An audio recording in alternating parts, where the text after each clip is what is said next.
บายดีค่ะนั่งตัวก่อน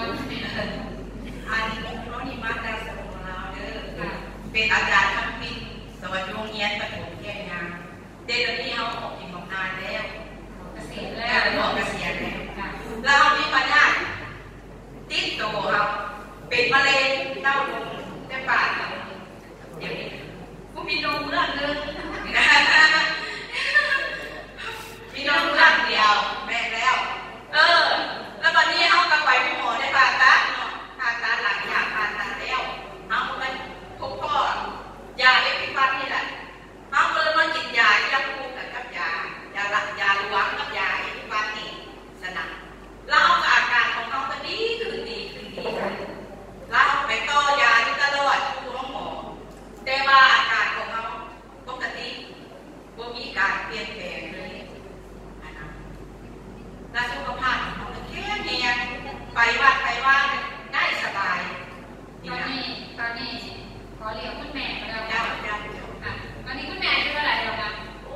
69เลยนี่69อีกปีนึงกัน70แล้วค่ะเราก่อนคุณแม่ที่รู้จักกันเนี่ยมีบ้านอยู่ผู้ใดแนะนำคุณแม่มาน้ำมันจังมันดีจังที่นี่เลยค่ะอยู่เมืองลาวกันอยู่เมืองลาวหน้าตรงมากเนาะขอเสียงปรบมือให้คุณมันดีจังเลยค่ะแม่มารับการอาหารเสริมของเรานะคะตอนนี้ดีคือรายเดียวกับคุณแม่ได้ไปตรวจเป็นแปลว่าดีหมดเลยกินที่ประมาณจะก่อน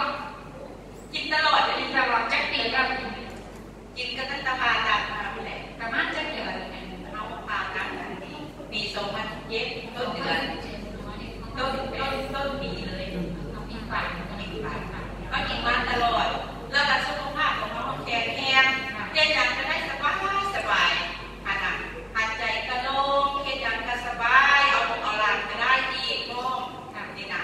แล้วเอาไปเซ็ตสุขภาพได้ระดับกินได้ตามเดือนบ่อยไปตื่นเอาไปเซ็ตคุณภาพปกติเลือดลมก็ดีมั้งเชื่อมะเร็งก็มีเชื่อมะเร็งก็มีแล้วเบาหวานก็มีตับส้มก็มีเบาหวานก็มีแม่อันนี้ยังขออีก